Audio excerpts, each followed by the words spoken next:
They were told they were going to a place of prayer, but behind the locked doors of Ireland's Magdalene Laundries, over 30,000 women entered a nightmare of silence, forced labor, and stolen lives. Some never came out. Their names were erased, their children taken, and their suffering buried for decades. What really happened inside these walls, and why did the world stay silent? Stay until the end, because this hidden chapter of history is more horrifying than anyone imagined. For more than 150 years, Ireland's Magdalene Laundries stood as places that claimed to offer redemption, discipline, and moral correction for women considered fallen by society. But behind their high walls and locked gates, these institutions became prisons of cruelty, humiliation, and forced labor. Run primarily by Catholic religious orders, the laundries housed women and girls accused of being too beautiful, too rebellious, too poor, too pregnant, or simply inconvenient to their families. Some were sent there because they had children outside marriage, others were victims of abuse themselves. Some were placed there for being orphans, while others were simply judged as morally dangerous by priests, parents, or local authorities. Once inside, many lost their names and identities, replaced by silence and endless work. These women washed clothes for hotels, hospitals, churches, and wealthy families, without pay, often under brutal conditions. Their labor generated profit, but they received nothing except punishment and shame. They were forbidden from speaking freely, isolated from the outside world, and made to believe they deserved their suffering. The world saw the laundries as holy institutions, but for those trapped inside, they were prisons disguised as charity. Many entered as teenagers and spent decades there, forgotten by society. Some died without ever stepping outside again. Their stories remained buried for generations because fear, religion, and social control created a silence stronger than walls. The Magdalene Laundries became one of Ireland's darkest secrets, and uncovering the truth would take decades of courage from survivors who refused to let history forget them. The origins of the Magdalene Laundries trace back to the 18th century, but they became especially powerful during the 19th and 20th centuries, when Irish society was deeply shaped by Catholic morality and strict ideas of female purity. The name, Magdalene, came from Mary Magdalene, long wrongly associated with prostitution and sin, making her a symbol of repentance. This symbolism became the justification for institutions meant to save women seen as morally fallen. However, the definition of fallen was dangerously broad. A girl who smiled too much at boys, a woman who became pregnant outside marriage, or even a daughter whose family found her too difficult could be sent away. Many girls were placed there by priests who held enormous authority over family decisions. Others were sent by the courts, orphanages, or hospitals.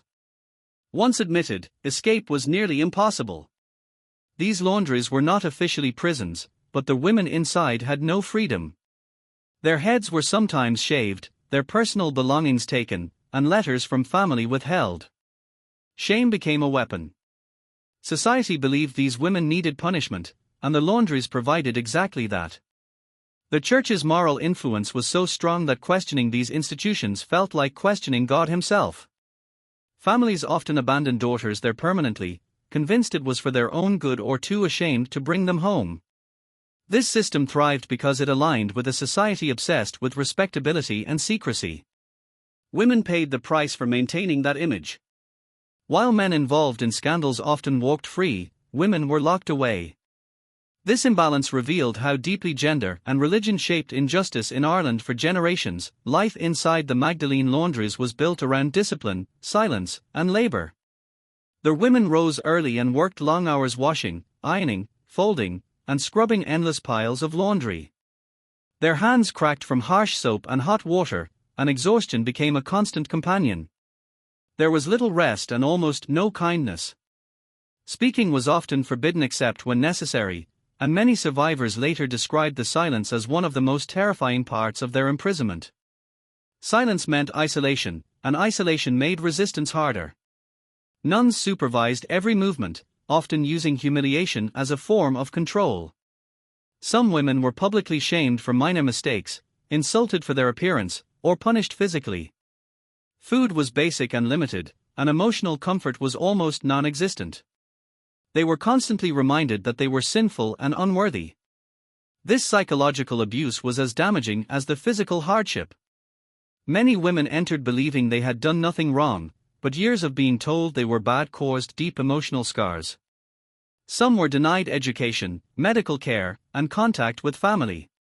Birthdays, dreams, and personal identity disappeared. A teenager could enter and emerge decades later having missed an entire life. For mothers, the pain was even greater. Many had their babies taken from them, often sent for adoption without true consent.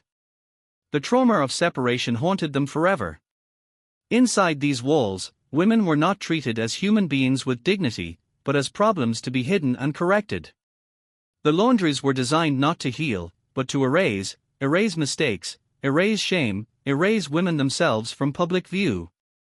One of the most devastating realities of the Magdalene Laundries was the forced separation of mothers and children. Many young women sent there were pregnant, often after experiences of abuse, assault, or relationships condemned by society. Instead of receiving support, they were punished. After giving birth, countless mothers were pressured, or simply forced, to give up their babies. Some infants were sent to orphanages, while others were adopted, often internationally, without proper consent or documentation. Mothers were left with unanswered questions and lifelong grief.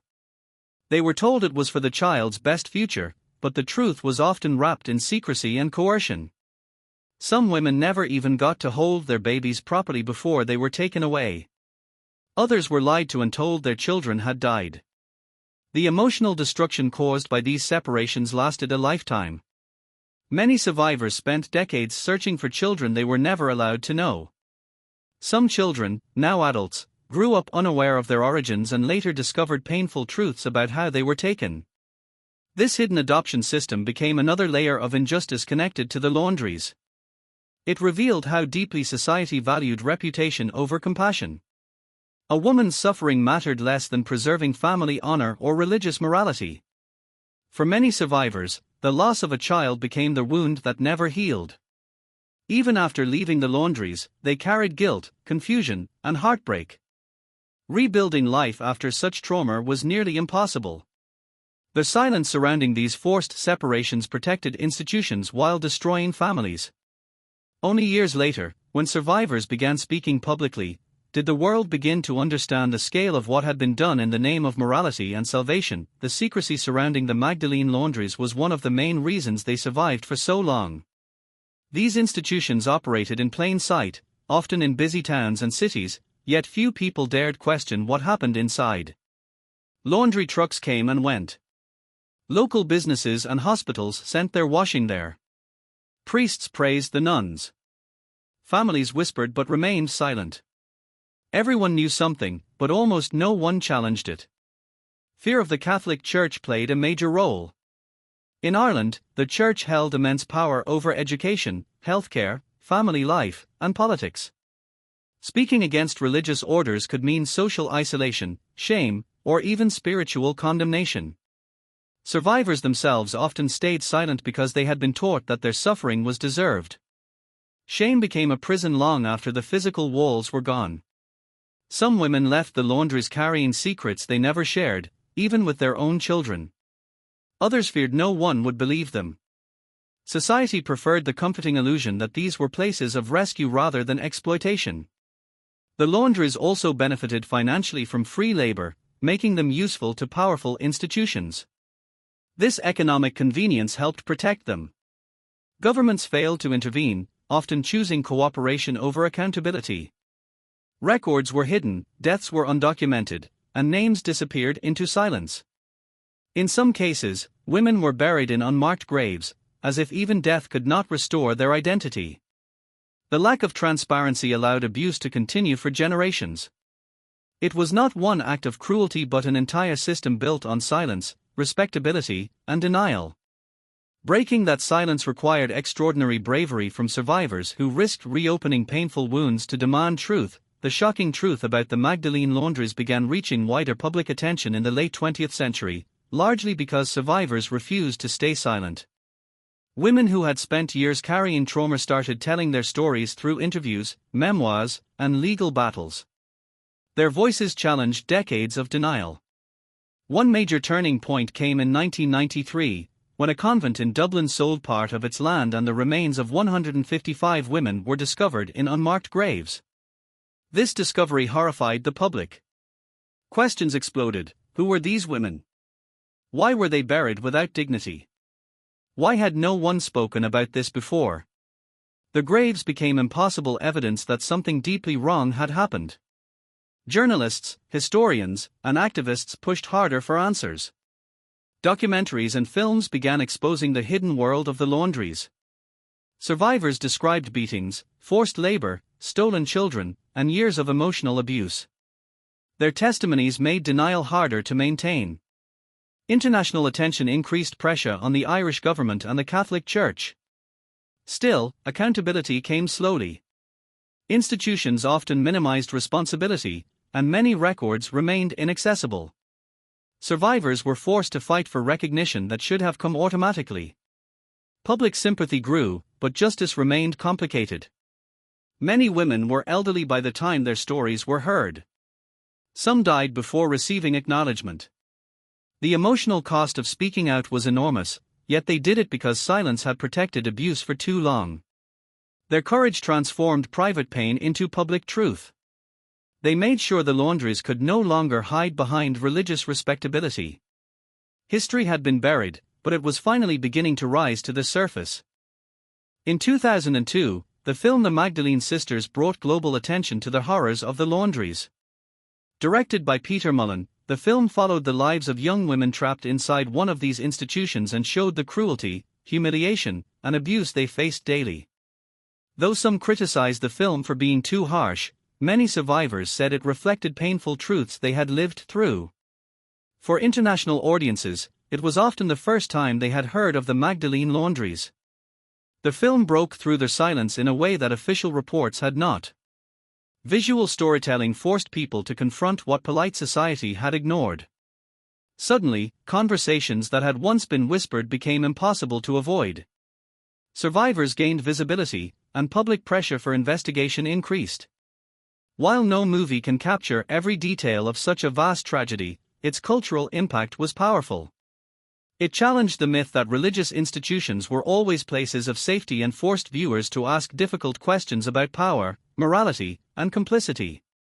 Art became a tool for justice. Alongside books, documentaries, and survivor testimonies, the film helped reshape public understanding of Irish history. It reminded people that abuse does not always happen in dark hidden corners, it can happen in respected institutions supported by society itself. This cultural awakening mattered because denial thrives when stories remain invisible. The more people learned, the harder it became for governments and religious orders to avoid responsibility.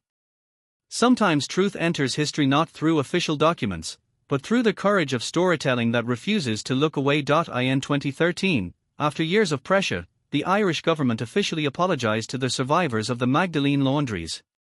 Prime Minister Enda Kenny delivered a powerful speech acknowledging the nation's role in the suffering of these women. He admitted that the state had failed them and that Ireland had treated them with cruelty instead of compassion. For many survivors, hearing those words mattered deeply. It was the first time the government publicly recognised their pain instead of ignoring it. An official compensation scheme was introduced to provide financial support, healthcare, and other services to former residents. However, many survivors felt the response came too late and did not go far enough. Money could not return stolen years, lost children, or destroyed identities. Some religious orders refused to fully contribute to compensation funds, which caused further anger and disappointment. Apologies without accountability felt incomplete. Questions remained about missing records, burial sites, and the true number of women affected. Many believed justice required more than symbolic recognition, it required truth without limits. Still, the apology marked an important shift. It broke decades of official silence and confirmed that survivors had been telling the truth all along. For a country shaped so deeply by church influence, this public reckoning was historic. It forced Ireland to confront uncomfortable truths about how morality had been used to justify cruelty. A nation had to ask itself how compassion had been replaced by punishment, and why so many people had looked away. The apology did not end the pain, but it opened the door for remembrance and accountability. The number often associated with the Magdalene Laundries, more than 30,000 women, represents not just a statistic, but thousands of individual lives marked by silence and suffering. Each woman had a name, a family, a dream, and a future that was interrupted or destroyed. Some entered as children and left as elderly women with no place to go. Others died inside, buried without proper records or family knowledge. Survivors carried trauma into every part of life: relationships, motherhood, trust, faith, and identity. Many struggled with depression, shame, and loneliness long after the laundries closed. Some never married because they felt permanently damaged. Others searched for lost children for decades. The emotional wounds did not disappear when the doors opened. Generational trauma spread to families who inherited unanswered questions and silence. Children and grandchildren grew up sensing pain they could not explain. This is why remembering the Magdalene Laundries matters. It is not just history, it is living memory. The abuse shaped modern Ireland in ways still felt today. It also serves as a warning to every society. When institutions gain unchecked moral power, when women are judged more harshly than men, and when shame becomes a social weapon, cruelty can hide behind respectability. These laundries were not accidents, they were systems supported by ordinary people who chose silence over justice.